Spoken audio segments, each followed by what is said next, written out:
bienvenue dans ce nouvel épisode des explorations souterraines. Alors pour information, cet épisode sera un petit peu plus long que les deux précédents parce que cette carrière est assez importante. Là, vous remarquez qu'on commence à rentrer dans un couloir avec une très belle voûte, hein. On voit que c'est vraiment une voûte qui a été vraiment travaillée, qui a été vraiment construite pour vraiment tenir le poids qui se trouve au-dessus. À noter qu'il y a en fait des vignes juste au-dessus. Ce jour-là qu'on a visité, il faut aussi noter qu'on a eu une très grosse pluie juste avant, même les jours précédents. Et de ce fait, en fait, on va retrouver beaucoup d'infiltration d'eau dans cette exploration souterraine. Vous pouvez voir que ce couloir est vraiment très long et vraiment, il mérite vraiment le coup d'œil.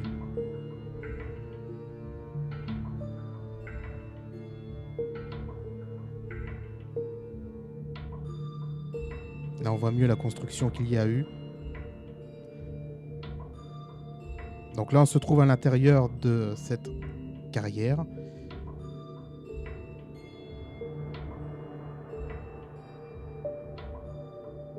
Vous pouvez voir les quelques infiltrations qui se trouvent au plafond.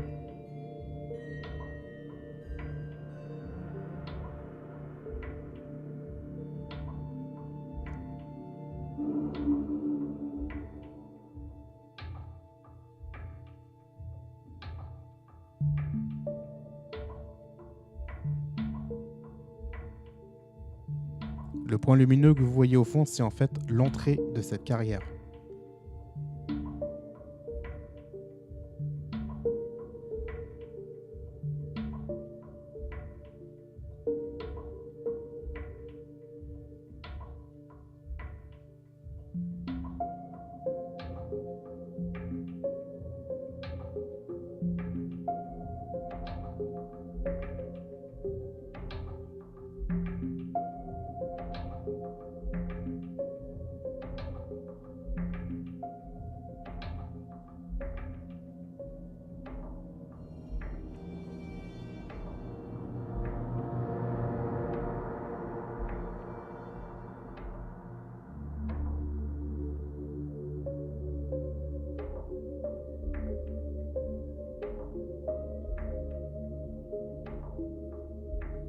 Vous pouvez voir sur votre gauche en fait des petits canaux qui servaient en fait à irriguer l'eau qui coulait par en fait l'entrée.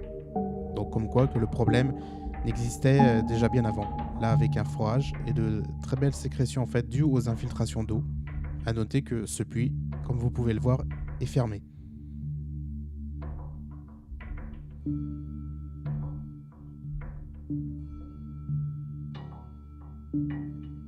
Là on peut voir les quelques dentelles sur la droite.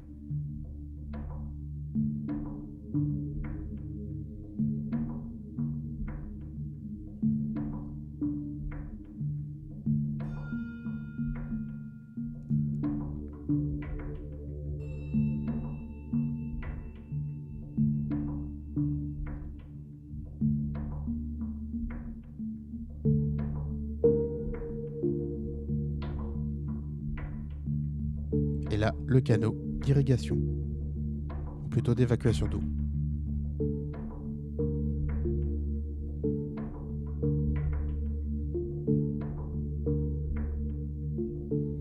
Là, vous voyez vraiment bien les dentelles que je vous parlais tout à l'heure, d'un autre puits d'extraction. Donc, à savoir que ces dentelles sont donc formées par l'action de l'eau qui vient dissoudre en fait le calcaire et donc se reformer dans ces dentelles par le fait de la goutte qui passe et vient déposer en fait la calcite.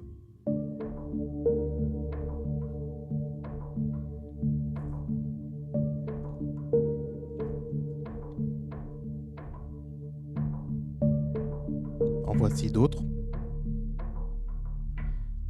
Comme vous pouvez le constater, vous voyez vraiment qu'il y a beaucoup d'eau qui s'infiltre, hein.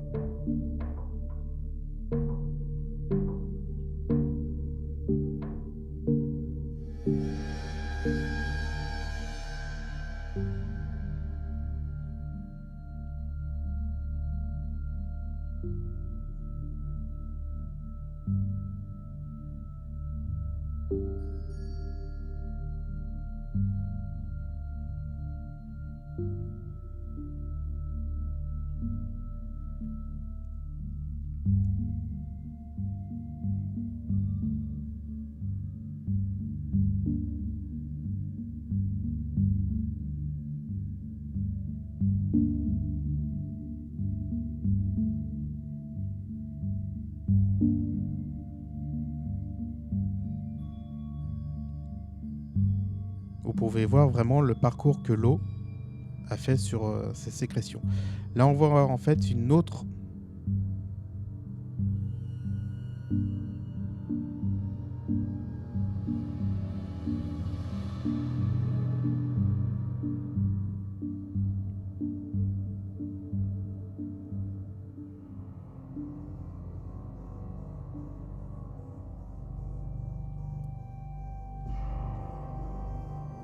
Pour information, toutes ces bâches en fait ont été montées par les champignonniers et justement on va comprendre pourquoi il y avait des bâches un petit peu partout qui servaient à la culture de champignons.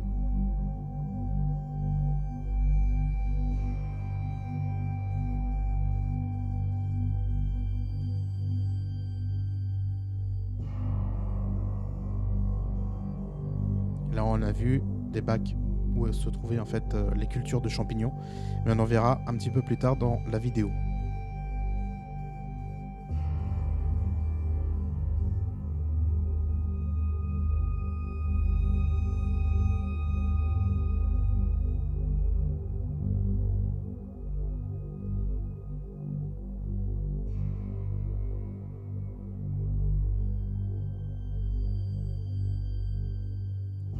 Voici en fait des bacs de champignons, ou plutôt l'endroit où étaient cultivés les champignons, donc c'était des sacs plastiques.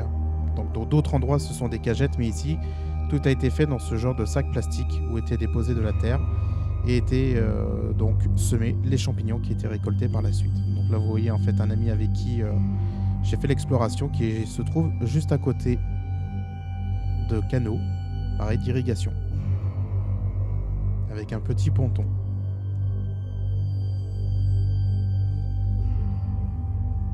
Et ici, c'était un local qui devait servir à stocker des choses. Et c'est même ici qu'on a passé en fait une partie du temps pour la pause repas.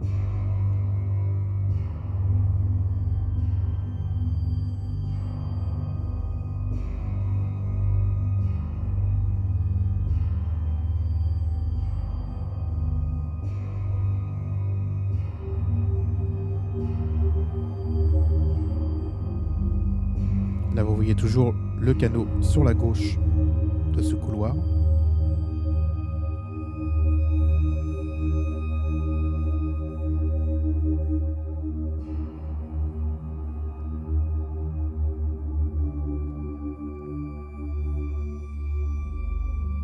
Et ce couloir, donc, amené en fait sur un endroit où l'eau se stockait pour peut-être sûrement faire un pompage d'eau, très certainement.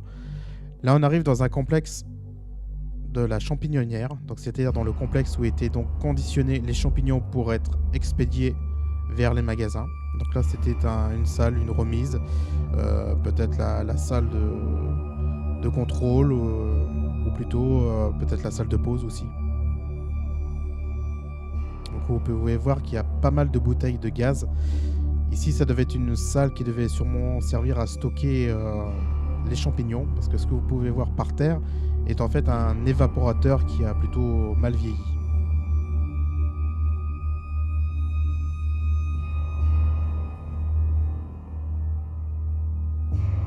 Là, on voit en fait le tableau électrique qui servait à alimenter tout le complexe de la champignonnière. Et donc là, on se dirige vers la partie un peu plus technique où étaient donc conditionnés les champignons pour être expédiés vers les commerces. Donc là, vous avez eu encore une bouteille de gaz. Donc on en voit plutôt pas mal.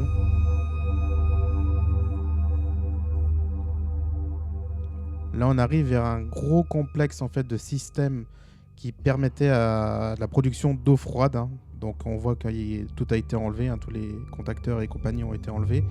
Il restait encore un groupe.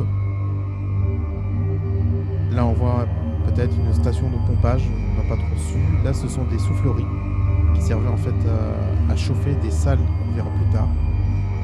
Donc là, on voit l'installation de la production d'eau froide.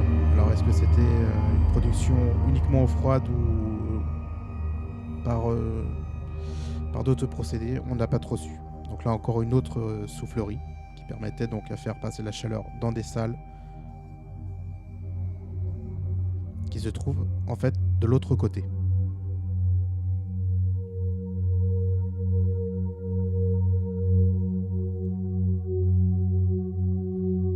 À noter que quand on est rentré dans cette carrière, on ne savait pas du tout qu'il y avait ce genre de complexe. Donc là, on voit les différentes vannes du système de production de froid.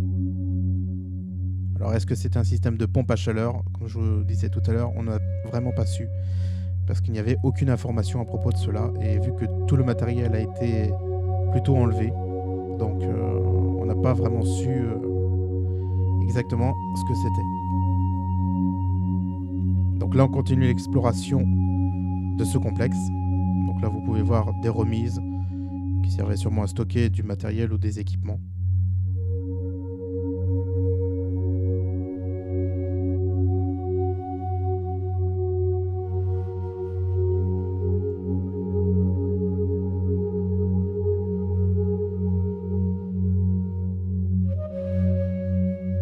Donc là, on passe la porte d'entrée.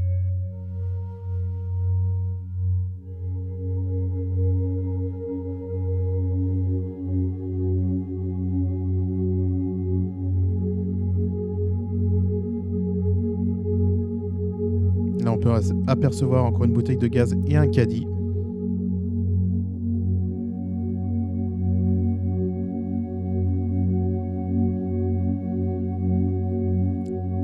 Là, en fait, il s'agit très certainement des anciens vestiaires parce qu'on a trouvé des cartes postales, des règlements intérieurs de l'entreprise champignonnière qui travaillait ici. À noter qu'on a trouvé des documents, les derniers étaient datés des années 90, donc très certainement que la champignonnière s'est donc arrêtée dans les années entre 90 et 95.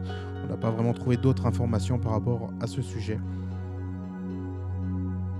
Donc là, voilà, donc vous pouvez voir au fond les cartes postales et aussi voilà, sur le mur en béton où il y avait les règlements intérieurs qui étaient très, très abîmés par l'humidité mais qu'on a pu lire un petit peu malgré tout. Ça, c'était en fait l'entrée d'origine de la champignonnière qui a été donc rebouchée vulgairement avec des débris pour éviter toute intrusion, sauf que nous sommes rentrés par une autre entrée, d'ailleurs la seule et unique qui était encore disponible. Là, vous pouvez voir un pilier qui servait à soutenir, enfin qui sert toujours à soutenir le plafond du dessus. Là-bas, il y a quelques outils qui étaient stockés.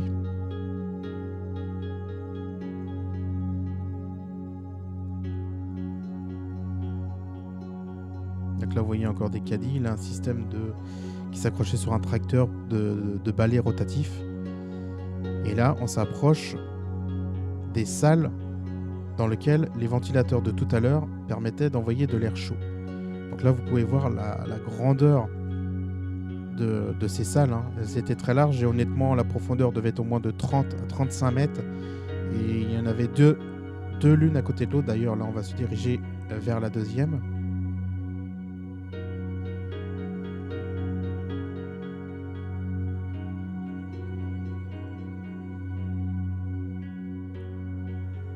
Voici la deuxième salle du deuxième ventilateur qu'on a vu donc précédemment. Donc là, on voyait un petit peu la grandeur que ces salles faisaient. Elles étaient entièrement bétonnées.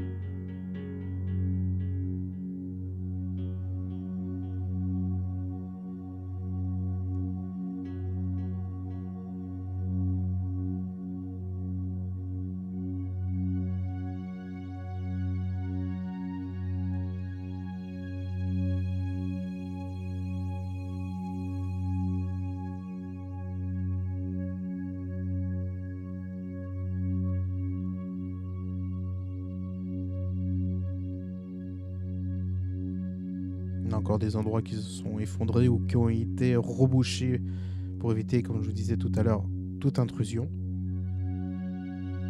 Donc beaucoup de débris, beaucoup de déchets parce que malheureusement, les anciennes carrières ou champignonnières servaient de débarras. Là, on peut voir une roue de tracteur, même 2 roues de tracteur, plusieurs, qui ont été déposées ici.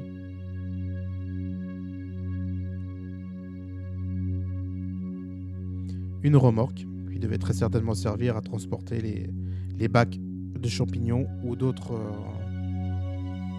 choses.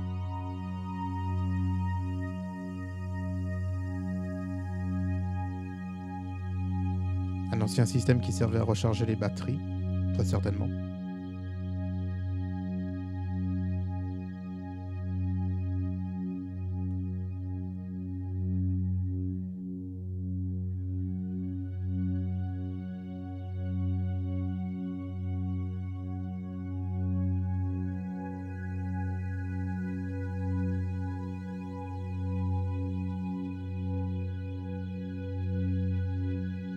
Et donc là, un appareil qui devait sûrement servir à trier ou conditionner des champignons. Nous allons le voir un petit peu sur le côté.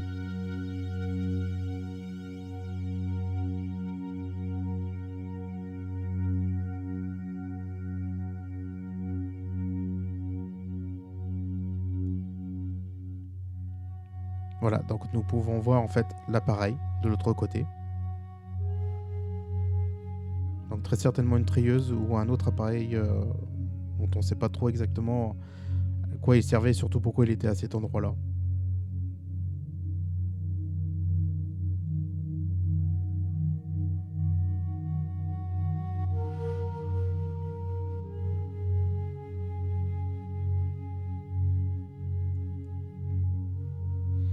Vous pouvez aussi remarquer que le plafond est vraiment noir. Alors cela n'est pas dû en fait à un incendie.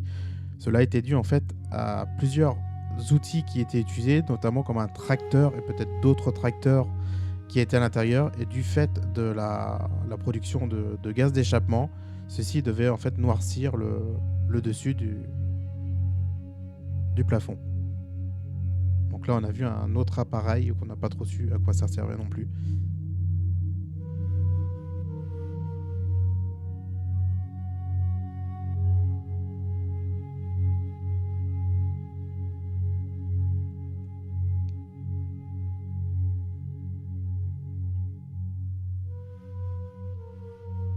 Un chariot qui servait sûrement aussi à conditionner peut-être les cagettes de champignons. Ce que je vous parlais tout à l'heure de la brosse peut-être rotative, et là ça devait être un montre, un Clark en fait qui devait servir à lever des palettes.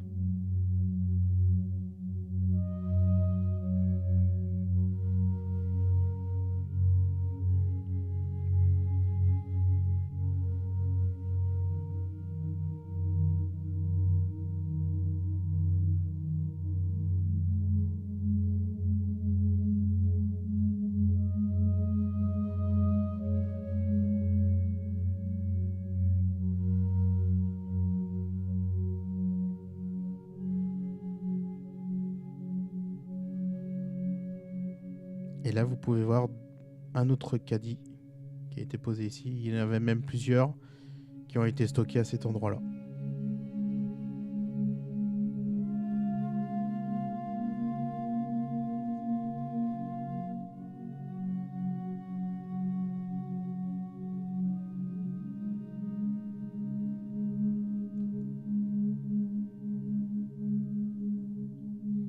Voilà, d'autres caddies qui ont été laissés à l'abandon ici. D'autres appareils moteurs. Et là, vous observez en fait les restes d'un ancien tracteur. Très certainement le tracteur qui a été utilisé à l'époque pour donc les champignons, pour les tracter. Avec tout le matériel, avec une lame ici. D'autres chariots.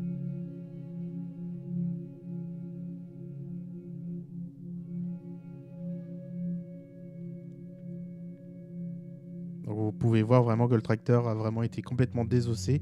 Il ne reste pratiquement plus rien.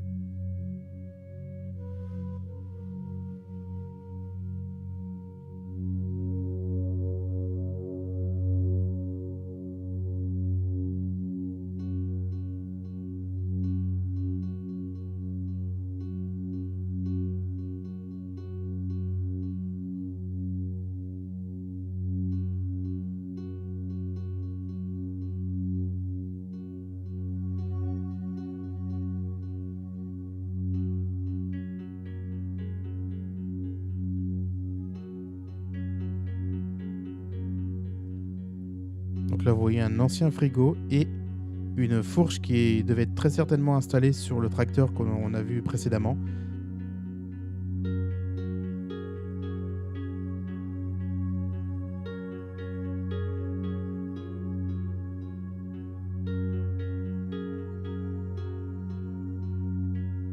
Donc là, très certainement un ancien ballon d'eau sous pression. Donc là, une écriture qui ne datait donc pas de la champignonnière, mais bien de l'époque des carriers.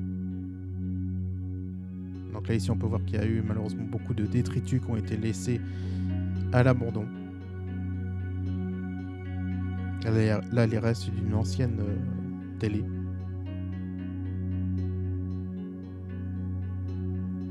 Une ancienne tondeuse.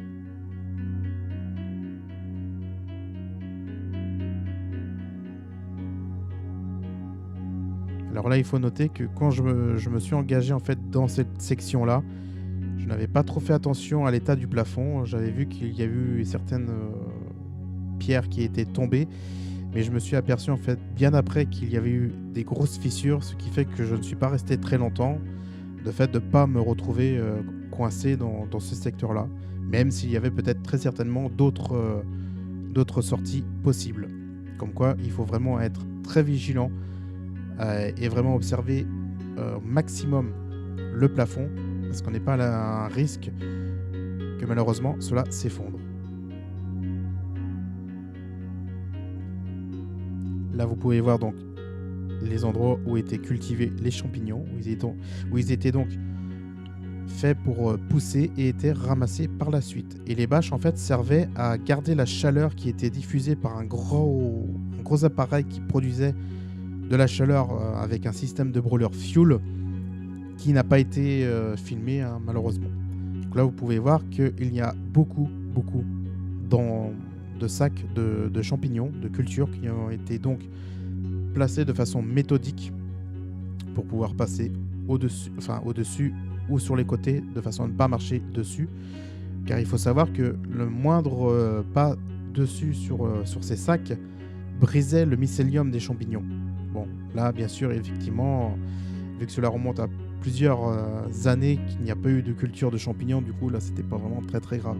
Mais là, vous pouvez voir qu'il y a vraiment des passages et une façon bien méthodique pour pouvoir tourner autour sans marcher dessus. Donc là, comme vous pouvez voir, il y en a vraiment beaucoup. Il faut savoir qu'il y avait quand même pas mal de salles qui possédaient ce genre de sac. Là, on est passé à côté en fait d'un tube en plastique, et c'était des tubes où il y avait de l'air pulsé, chauffé, pour donc faire chauffer ces champignons. Donc là, une ancienne photocopieuse qui a été laissée à l'abandon ici avec un ordinateur.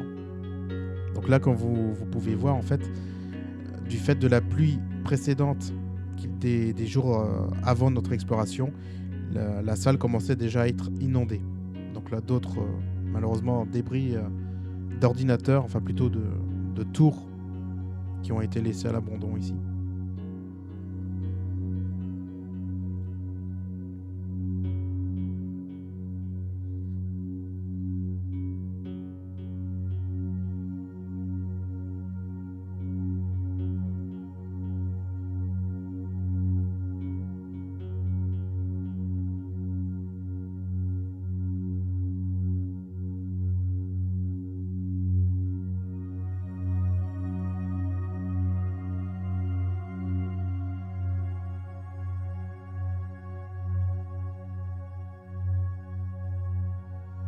Là, vous pouvez voir en fait l'eau qui ruisselle de ces infiltrations qui vont après se jeter un peu plus loin.